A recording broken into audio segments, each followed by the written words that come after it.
आज आपण राज्यशास्त्र या नवीन अभ्यासक्रमातील तिसऱ्या धड्यामध्ये 1991 नंतरच्या महत्त्वाच्या संकल्पना आणि समस्या, मानवतावादी दृष्टिकोन याबद्दल माहिती पाहणार आहोत. पहिल्या 2 पाठामध्ये आपण 1991 नंतरच्या जगातील बदलांचा अभ्यास केलेला आहे. जागतिकीकरणाच्या प्रक्रियेमध्ये अनेक नव्या संकल्पना अस्तित्वात आलेल्या आपण पाहिल्या, जसे सहभागी राज्य, मानवी हक्कांबाबत जागरूकता, बिगर राजकीय अभिकर्त्यांचे वाढते महत्त्व इत्यादी. आज पर्यावरण, गरिबी आणि विकास योजनांचे दृष्टिकोन, लिंगभावविषयक दृष्टिकोन हे मानवतावादी प्रश्न महत्त्वाचे झाले आहेत. या पाठामध्ये आपण या प्रश्नांचा विचार करून त्या प्रश्नांना भारताने कसे हाताळले आहे हे समजून घेणार आहोत. पहिला मुद्दा आपला पर्यावरण आणि शाश्वतता. पर्यावरण म्हणजे काय? पर्यावरण म्हणजे आपल्या अवतीभोवती असणारे वातावरण. आपण ज्यामुळे श्वास घेतो ती हवा, पृथ्वीचा बहुतांश भाग व्यापणारे पाणी, प्राणी इत्यादी. पर्यावरण म्हणजे ज्या वातावरणामध्ये माणूस, प्राणी आणि वनस्पती राहतात. नैसर्गिकरित्या आढळणाऱ्या सर्व सजीव आणि निर्जीव गोष्टी मिळून नैसर्गिक पर्यावरण बनते. यामध्ये माती, हवा, पाणी, खडक, हवामान इत्यादींचा समावेश केला जातो. मानवनिर्मित पर्यावरण हा सुद्धा पर्यावरणाचाच भाग समजला जातो. म्हणजेच असे भूप्रदेश ज्याचे परिवर्तन माणसाने शहरी भागामध्ये किंवा शेतीसाठी केलेले आहे. नैसर्गिक पर्यावरणाचे रूपांतर मानवी पर्यावरणामध्ये केलेले आहे. 1972 साली स्टॉकहोम येथे संयुक्त राष्ट्रांच्या मानवी पर्यावरणविषयक परिषदेत पहिल्यांदाच आर्थिक विकास आणि पर्यावरणाचा ऱ्हास यांच्यातील संबंधाचा विचार आंतरराष्ट्रीय स्तरावर केलेला आहे. या परिषदेचा मुख्य हेतू मानवी पर्यावरणाचे संरक्षण आणि त्यात सुधारणा घडवून आणण्यासाठी देशांना प्रोत्साहन देणे आणि मार्गदर्शन करणे असा होता. 1983 साली संयुक्त राष्ट्राने जागतिक पर्यावरण आणि विकास आयोगाची स्थापना केली. त्याला आपण ब्रंटलँड कमिशन असे म्हणतो. या आयोगाने 1987 साली आपला अहवाल सादर केला. या अहवालामध्ये केवळ आर्थिक वाढीचा नाही तर शाश्वत विकासाचा पर्यायी दृष्टिकोन मांडण्यात आला आहे. संयुक्त राष्ट्रांच्या आमसभेने संयुक्त राष्ट्रांची पर्यावरण आणि विकास परिषद बोलावली. ही परिषद ब्रंटलँड कमिशन अहवालाचा आढावा घेणार होती. या परिषदेचा हेतू सामाजिक आर्थिक विकास घडवून आणणारी तसेच पर्यावरणाचा ऱ्हास रोखणारी विकासाची संकल्पना समजून घेण्याचा होता. त्याचबरोबर विकसनशील राष्ट्रे आणि औद्योगिक प्रगत राष्ट्रे यांच्या एकत्रित प्रयत्नांतून पृथ्वीचे दृढ भवितव्य साधणे हे देखील या परिषदेचे उद्दिष्ट होते. ही परिषद 1992 साली रिओ येथे झाली. रिओ दे जेनेरिओ अर्थ summit, Rio summit 1992, Rio conference किंवा अर्थ समिट अशी या परिषदेची विविध नावे आहेत. या परिषदेने विकासासाठी आंतरराष्ट्रीय सहकार्य निर्माण करण्याचा तसेच पर्यावरण आणि विकास यांचा एकत्रितपणे विचार करण्यासाठी जनजागृती करण्याचा प्रयत्न केला. शासन, उद्योग आणि स्वयंसेवी संस्थांचे नेते 2002 साली जोहान्सबर्ग येथे अर्थ समिटसाठी एकत्र आले. राष्ट्रीय, प्रादेशिक आणि आंतरराष्ट्रीय पातळीवरील संस्थांसाठी शाश्वत विकास हे सर्वात महत्त्वाचे ध्येय आहे हे ठरले गेले. 2012 मध्ये रिओ येथे संयुक्त राष्ट्रांची शाश्वत विकासासंदर्भात पुन्हा एकदा परिषद घेतली गेली. त्याला रिओ+20 किंवा रिओ अर्थ समिट 2012 असे संबोधले जाते. पर्यावरणीय शाश्वततेचा उद्देश नैसर्गिक संसाधनांचे संरक्षण करणे, ऊर्जेचे पर्यायी स्रोत शोधून काढणे, प्रदूषण आणि पर्यावरणाला पोहोचणारी हानी कमी करणे हा आहे. पर्यावरणीय संसाधनांची हानी रोखण्यासाठी पर्यावरणासोबत जबाबदार नाते निर्माण करणे व दीर्घकाळासाठी पर्यावरणीय गुणवत्ता राखणे ही पर्यावरण संसाधनांची व्याख्या आहे.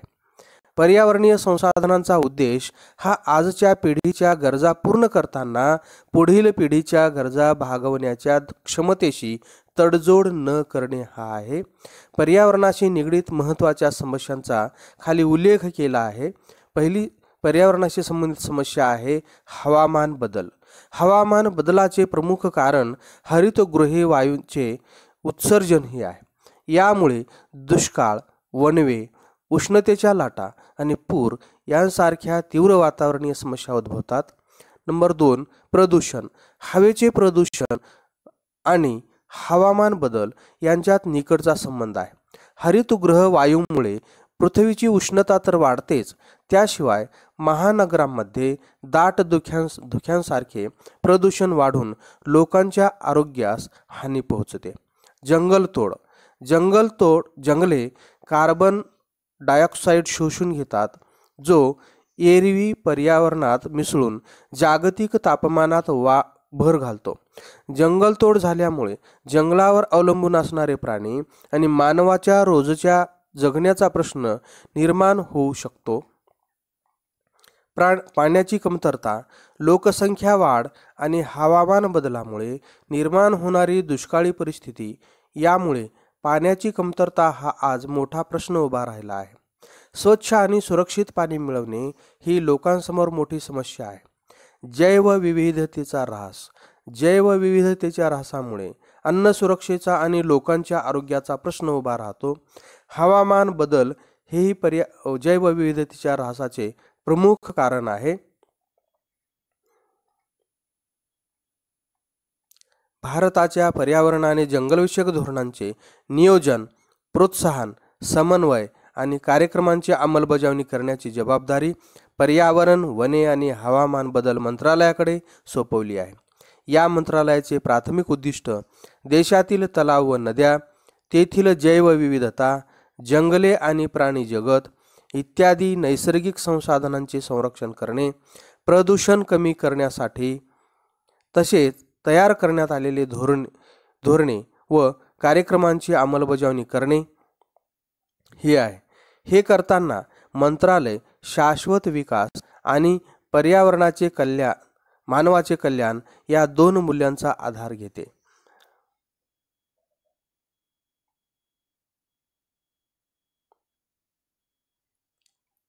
या पहिल्या मुद्द्यामध्ये आपणाला वेगवेगळ्या छायाचित्रांद्वारे माहिती दिलेली आहे. या ठिकाणी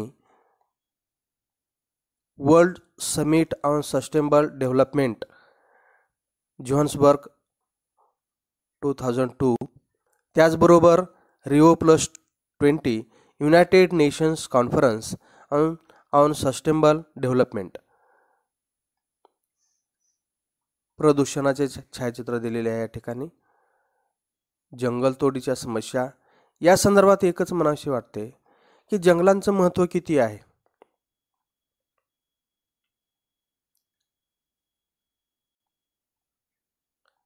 दुसरा मुद्दा आहे आपला,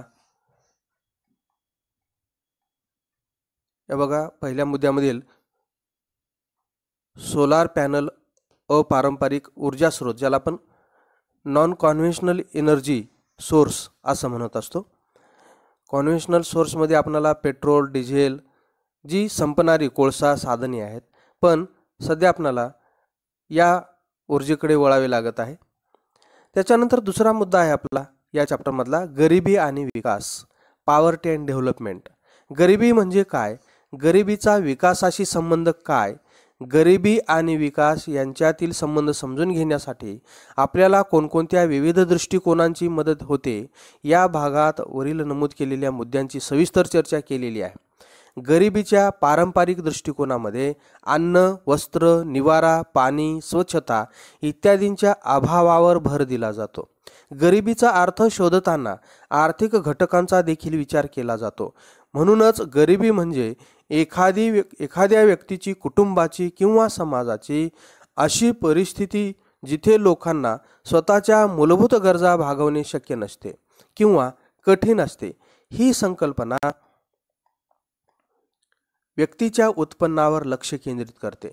उत्पन्नाच्या आधारावर त्या व्यक्तीला तुलनेने सोयीस्कर आयुष्य जगता येते.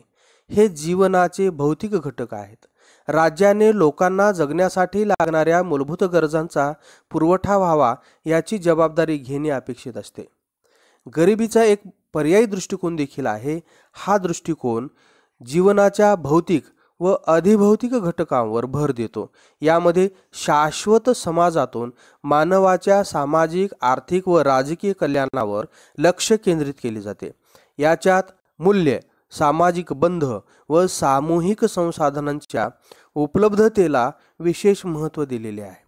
असा दृष्टिकोन निर्णय प्रक्रियेच्या सहभागी स्वरूपाला महत्त्व देतो. यामुळे समाजाच्या उपेक्षित घटकाला सार्वजनिक धोरणामध्ये सहभाग घेता येतो. तसेच राजकीय व आर्थिक विकेंद्रीकरणाला प्रोत्साहनही मिळते. या ठिकाणी भारतातील गरिबी आणि शहरे याच्यातून झोपडपट्टीसारखे प्रश्न निर्माण होतात. आज आपण बघतो आहोत मुंबईसारख्या ठिकाणी, धारावीच्या ठिकाणी, अत्यंत गर्दीच्या ठिकाणी जवळजवळ 70 लाख लोक त्या ठिकाणी त्या झोपडपट्टीच्या भागात राहतात आणि त्याच्यातून वेगवेगळ्या निर्माण होणाऱ्या समस्या ज्या आहेत या अनेक समस्या मुंबईसारख्या दाटीच्या वस्तीमध्ये आम्हाला समजून येतात. मोठ्या प्रमाणात त्या ठिकाणी कोरोनाची लागण झालेली आहे. कारण का तर त्या ठिकाणी सोशल डिस्टन्सिंग ठेवणं कठीण आहे. कारण मर्यादित जागेमध्ये मोठ्या प्रमाणात लोकांची गर्दी असल्यामुळं अशा अनेक समस्या निर्माण होतात. झोपडपट्टीतून निर्माण होणाऱ्या समस्या आणि त्यातून निर्माण होणारे प्रश्न सोडविण्यासाठी अनेक प्रयत्न करावे लागत असतात. या ठिकाणी भारतातील गरिबी, स्थलांतरित, या ठिकाणी अनेक स्थलांतरित लोक येऊन गर्दी करत आहेत. सामान्यतः विकासाचा दृष्टिकोन सामाजिक व राजकीय मूल्यातून पाहिला जातो. विकासाचा हेतू लोकांचे कल्याण साधण्याचा असतो. उदाहरणार्थ, विकासाचा संबंध आर्थिक वाढीशी जोडला जातो. आर्थिक विकासाचा एक पैलू आर्थिक वाढ घडवून आणण्याच्या राज्याच्या प्रमुख भूमिकेवर लक्ष केंद्रित करतो. तसेच पर्यायी पैलू खुल्या अर्थव्यवस्थेच्या विकासाला प्रोत्साहन देण्याच्या भूमिकेला महत्त्व देतो. पहिला दृष्टिकोन हा समाजवादी आहे, तर दुसऱ्या दृष्टिकोनाला भांडवलशाही म्हणता येईल. हे दोन्ही विकासाचे पारंपरिक दृष्टिकोन आहेत. विकासाचा पर्यायी अपारंपरिक दृष्टिकोन हा गरिबीच्या भौतिक आणि अधिभौतिक घटकावर भर देतो. हा दृष्टिकोन समाजाच्या तळागाळातील लोकांच्या राजकीय सहभागाला महत्त्व देतो, जेणेकरून निर्णय प्रक्रियेमध्ये समाजाच्या सर्व घटकांना योग्य प्रतिनिधित्व मिळेल. यामध्ये मानवी उपक्रम व निसर्ग यांच्यात योग्य तो समतोल साधण्याचा प्रयत्न केला जातो, ज्यामुळे शाश्वत विकासाच्या संकल्पनेला प्रोत्साहन मिळते. 1990 पर्यंत विकास साधण्याचे दृष्टिकोन मुख्यतः पारंपरिक स्वरूपाचे होते. त्यांचे प्रमुख उद्दिष्ट गरिबीची भौतिक समस्या सोडविण्याचे होते. म्हणूनच राज्याचे मुख्य कार्य औद्योगिकरण साधून किंवा शेतीवर भर देऊन आर्थिक सुबत्ता वाढवणे असे होते. यातून रोजगार निर्मिती व दरडोई उत्पन्नाची वाढ होणे अपेक्षित होते. 1990च्या पुढील काळामध्ये विकासाच्या पर्यायी दृष्टिकोनाला स्वीकारण्यात आले. त्यानुसार सध्याच्या काळात विकासाची संकल्पना समता, सहभाग, सबलीकरण तसेच शाश्वतता या तत्वांना महत्त्व देते.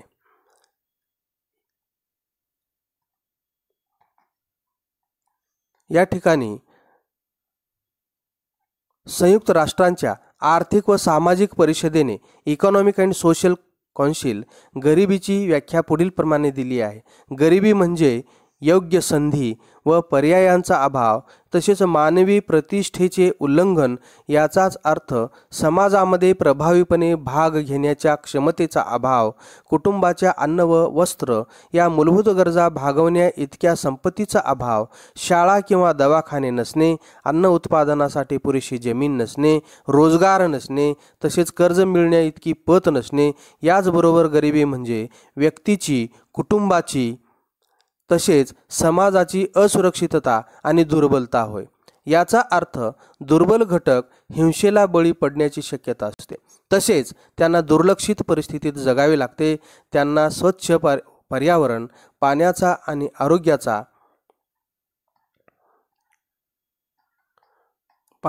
आरोग्याचा अभाव सहन करावा लागतो. संयुक्त राष्ट्रांच्या आर्थिक व सामाजिक परिषदेने असा युक्तिवाद केला आहे. ही गरिबी निर्मूलनासाठी शासन तसेच समाजातील इतर घटकांचा संपूर्ण सहभाग असणे गरजेचे आहे. हे कार्य प्रत्येक राष्ट्राच्या तसेच स्थानिक भागाच्या परिस्थितीचा आढावा घेऊन तेथील गरिबीचा गरजा लक्षात घेऊन करणे आवश्यक आहे. लोकशाहीकरण आणि मानवी हक्कांचे संरक्षण हे सुशासनाचे मूलभूत घटक गरिबी दूर करण्यासाठी आवश्यक आहेत. भारतातील गरिबी आणि विकास भारताच्या राष्ट्रीय धोरणाने नेहमीच राजकीय स्वातंत्र्याला आर्थिक स्वातंत्र्याशी जोडले आहे. याचा अर्थ राष्ट्रीय सार्वभौमत्वाशी तडजोड न करता आपली धोरणे राबवण्याचे स्वातंत्र्य भारताच्या विकास प्रक्रियेचे 3 महत्त्वाचे पैलू राहिले आहेत. पहिला आहे अर्थव्यवस्थेचे आधुनिकीकरण. भारताच्या आर्थिक व्यवस्थेचे आधुनिकीकरण म्हणजे औद्योगिकीकरण होय. औद्योगिकीकरणामुळे रोजगार निर्मिती होईल आणि उत्पादकता वाढेल अशी अपेक्षा होती. लघु उद्योगधंद्यांपेक्षा मोठ्या प्रमाणातील उद्योगावर तसेच उत्पादनावर भर देण्यात आला. यामुळे कामगारांच्या वाढत्या संख्येला रोजगार उपलब्ध होणार होता. पंडित नेहरूंच्या कार्यकाळात कृषी क्षेत्राऐवजी औद्योगिकीकरणाला महत्त्व देण्यात आले. जमीन सुधारणा व जलसिंचन ही कृषी क्षेत्रातील प्रगतीची साधने म्हणून पाहिली गेली. नंबर 2, आत्मनिर्भरता. भारताच्या राष्ट्रीय चळवळीचा संबंध आत्मनिर्भरता या संकल्पनेशी जोडण्यात आला. आत्मनिर्भरतेचा एक पैलू म्हणजे भारताचे आयात पर्यायी धोरण, याला आपण इम्पोर्ट सबस्टिट्यूशन पॉलिसी असं म्हणतो. यामध्ये भारताचे स्वदेशी कारखाने उद्योग विकसित करण्यावर भर दिला गेला. भारताने इतर राष्ट्रांकडून आर्थिक मदत घेतली, पण ती प्रामुख्याने सार्वजनिक क्षेत्रातील उद्योगांसाठी वापरण्यात आली. नंबर 3, समाजाची समता व सामाजिक न्याय असणारी समाजवादी पद्धती. भारताने विकासासाठी नियोजनाचा दृष्टिकोन स्वीकारला. त्यासाठी नियोजन आयोगाचे प्लॅनिंग कमिशन निर्मिती करण्यात आली. या नियोजन आयोगाने देशाच्या विकासासाठी पंचवार्षिक योजना तयार करणे अपेक्षित होते. खाजगी क्षेत्राऐवजी सार्वजनिक क्षेत्रातील उद्योगाला महत्त्व देण्यात आले. भारताची समाजवादाची संकल्पना कल्याणकारी राज्याला प्रोत्साहन देणे तसेच रोजगार निर्मिती करण्यावर आधारित आहे. भारताच्या दारिद्र्य निर्मूलनासाठी हा मार्ग स्वीकारण्यात आला. 1960-70च्या दशकामध्ये काही बदल घडले. 1960च्या दशकात शेती विकासावर लक्ष केंद्रित केले गेले. या काळात भारतात हरित क्रांती झाली.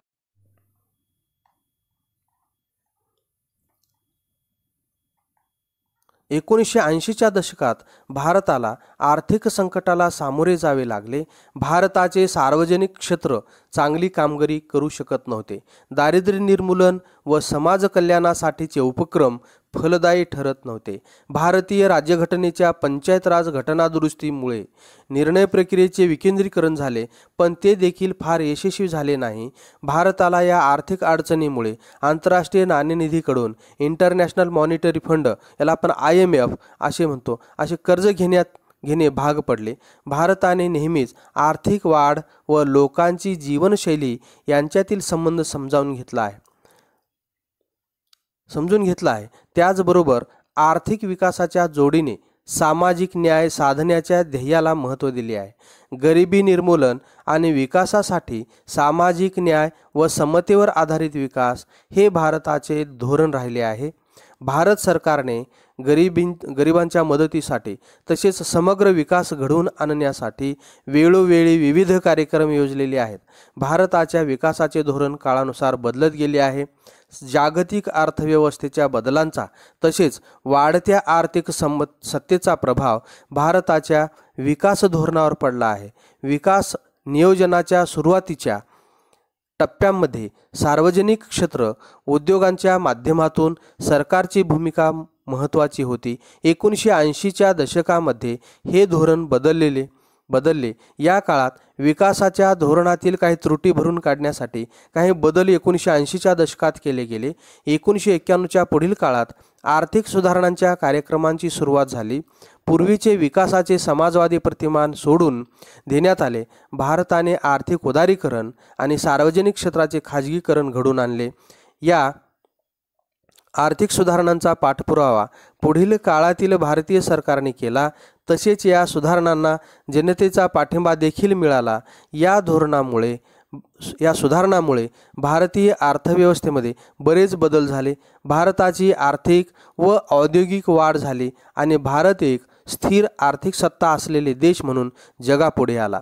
या सुधारणामुळे शासनाच्या भूमिकेत देखील फरक पडला. आता विकासाचे धोरण म्हणजे खाजगी क्षेत्राला उत्पादन वाढीसाठी प्रेरित करणे, रोजगार वाढवणे आणि समाजाच्या मिळकतीची पातळी वाढवणे असे आहे. भारतामध्ये बलाढ्य व क्रियाशील असे खाजगी क्षेत्र अस्तित्वात आहे, ज्याच्यामध्ये मोठ्या, मध्यम आणि लघु उद्योगांचा समावेश आहे. खाजगी क्षेत्राला महत्त्व मिळाले म्हणजे सरकारची विकासातील भूमिका संपली असा होत नाही. आज नागरी समाजासोबत सरकारची विशेषतः ग्रामीण भागामध्ये सामाजिक विकासामध्ये महत्त्वाची भूमिका आहे. यामध्ये मूलभूत सेवा जसे आरोग्य सेवा, शिक्षण, स्वच्छ पाणी इत्यादी सेवा ग्रामीण भागात उपलब्ध करून देण्याचा समावेश आहे. 2018 मध्ये संयुक्त राष्ट्र विकास कार्यक्रमाने, त्याला पण UNDP United Nations Development Programme आणि Oxford poverty and human development इनिशिएटिव्हने प्रसिद्ध केलेल्या बहुआयामी गरिबी निर्देशांकानुसार अनेक अडचणी आणि त्रुटी असून देखील भारताने बहुआयामी दारिद्र्य निर्मूलनात बरीच प्रगती केली आहे. अहवालानुसार भारतामध्ये गरिबीचे प्रमाण 2005-06 आणि 2015-16 दरम्यान अर्ध्यावर आले आहे. ते 54.7% पासून 27.5% खाली आले आहे. तरीही भारताच्या काही प्रदेशामध्ये भीषण गरिबी आढळून येते. या ठिकाणी दारिद्र्य निर्मूलनाचे वेगवेगळे भारत सरकारचे कार्यक्रम दिलेले आहेत, ते तुम्ही वाचायचे आहेत. त्याच्यानंतर तिसरी महत्त्वाची समस्या या पाठामधली लिंगभाव निगडीत समस्या ही भारतातली तिसरी महत्त्वाची समस्या आपण अभ्यासणार आहोत. गरिबी आणि स्त्रिया वेगवेगळ्या समस्या आणि विविध विषय एकमेकांशी अंतर्गतरित्या जोडलेले असतात. यातील महत्त्वाच्या आंतरसंबंधापैकी एक म्हणजे गरिबी, मागासलेपण आणि स्त्रिया. जगातील निरनिराळ्या प्रदेशामध्ये बहुतेक स्त्रिया सांस्कृतिक नीतिमूल्ये, वस्तू आणि मालमत्तेच्या वाटपातील भेदभाव आणि स्त्रिया व पुरुषांमधील सत्तेची असमान समीकरणे या कारणामुळे गरिबीत असल्याचे दिसून येते. त्याचप्रमाणे स्त्रिया आणि मुलींना विनामोबदला घरगुती जबाबदाऱ्या हे पार पाडाव्या लागतात. स्त्रियांची संख्या अनौपचारिक कार्यक्षेत्रामध्ये अधिक प्रमाणात दिसून येते. 19व्या शतकाच्या पहिल्या दशकामध्ये जगात अनेक ठिकाणी स्त्रीवादी चळवळींचा उदय झाला. तेव्हापासून स्त्रियांच्या सामाजिक, राजकीय आणि आर्थिक हक्कांवर सातत्याने भर देण्यात आला. त्यांनी सर्वसाधारणपणे लिंगभाव समानतेवर भाष्य केले. यामध्ये समान हक्क, सामाजिक समानता, राजकीय समानता, लिंगभावाप्रती न्याय इत्यादींचा समावेश होतो. 1970 नंतर महिला सक्षमीकरण ही एक महत्त्वाची संकल्पना आणि तत्वप्रणाली मानली जाऊ लागली. बघा इथं सक्षमीकरण म्हणजे काय? सक्षमीकरण म्हणजे अशी प्रक्रिया ज्याद्वारे शोषित व्यक्तींना स्वतःच्या आयुष्यावर ताबा मिळवता येतो. यामुळे जगण्याच्या मूलभूत गरजा त्यांना भागवता येतात. या प्रक्रियेत व्यक्तीस ताकद व आत्मविश्वास प्राप्त होतो, तिचा स्वाभिमान वाढतो आणि अन्यायाविरुद्ध लढा देण्यासाठी बळ निर्माण होते. सक्षमीकरणाच्या प्रक्रियेस सामाजिक, आर्थिक, मानसशास्त्रीय आणि राजकीय अशा बाजू आहेत. जागतिक राजकारणात 1980 सालापासून लिंगभाव निगडीत प्रश्नांचे महत्त्व वाढीस लागले आहे. याचा परिणाम म्हणजे जागतिक राजकारणात लिंगभाव निगडीत दृष्टिकोन विकसित झाला. यामध्ये लिंगभावाचे विश्लेषण म्हणजेच पुरुषांच्या आणि महिलांच्या अस्मितांचे विश्लेषण करणे आवश्यक आहे. लिंगभाव म्हणजे पुरुष आणि स्त्रिया यांना समाजाने बहाल केलेली वैशिष्ट्ये. यामध्ये स्वभाव, नीतिमूल्ये, भूमिका आणि स्त्री पुरुषामध्ये असणारे नातेसंबंध यांचा समावेश होतो. लिंगभाव निगडीत दृष्टिकोन स्त्री पुरुषामधील हितसंबंध, त्यांच्या भूमिका, त्यांचा संसाधनावर असणारा हक्क, कामाचे विभाजन, मागण्या व समस्या यावर भाष्य करतो. स्त्रिया आणि पुरुषांचा जगाकडे पाहण्याचा दृष्टिकोन परस्परांपासून भिन्न असतो. हे लिंगभाव निगडीत दृष्टिकोनाचे गृहीतक असते. ही भिन्नता या गटांना असलेल्या विभिन्न सामाजिक आणि ऐतिहासिक अनुभवामुळे येते. महिलांच्या यापूर्वी डावलल्या गेलेल्या योगदानास लिंगभाव निगडीत दृष्टिकोनामुळे मान्यता मिळण्यास सुरुवात झाली आहे. महिलांच्या वेगवेगळ्या अदृश्य भागांचे विश्लेषण होऊ लागले, जसे घरगुती कामगार, स्थलांतरित कामगार, मुत्सद्द्यांच्या पत्नींचे योगदान इत्यादी. त्याचबरोबर या दृष्टिकोनामुळे संपूर्ण जगातील महिलांच्या समस्यांवर लक्ष केंद्रित केले गेले. लिंगभाव असमानता ही व्यापक समस्या आहे. याची कारणे म्हणजे महिलांसाठी चांगल्या रोजगार संधीचा अभाव आणि स्त्री पुरुषांमध्ये असलेली वेतनाची असमानता. जगात जवळपास सगळीकडे महिला आणि बालकांना रोजच्या जगण्यात चांगले शिक्षण आणि आरोग्य सुविधा नाकारल्या जातात. त्याचप्रमाणे आर्थिक आणि राजकीय निर्णय प्रक्रियेमध्ये त्यांचे प्रतिनिधित्व पुरेसे नसते.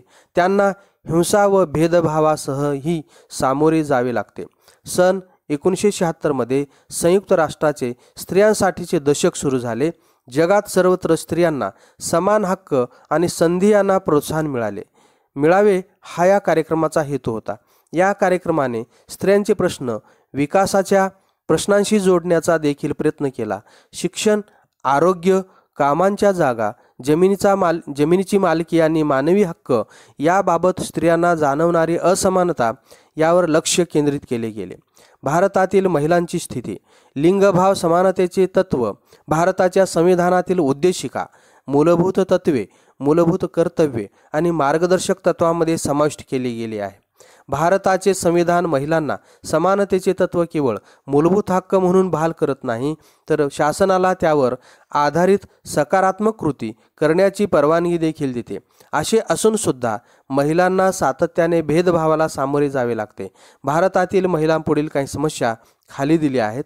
नंबर 1, आर्थिक असमानता. आर्थिक असमानतेमध्ये भारतातील सगळ्यांना मोठ्या समस्यांपैकी एक म्हणजे स्त्री पुरुषांमधील वेतनातील दरी.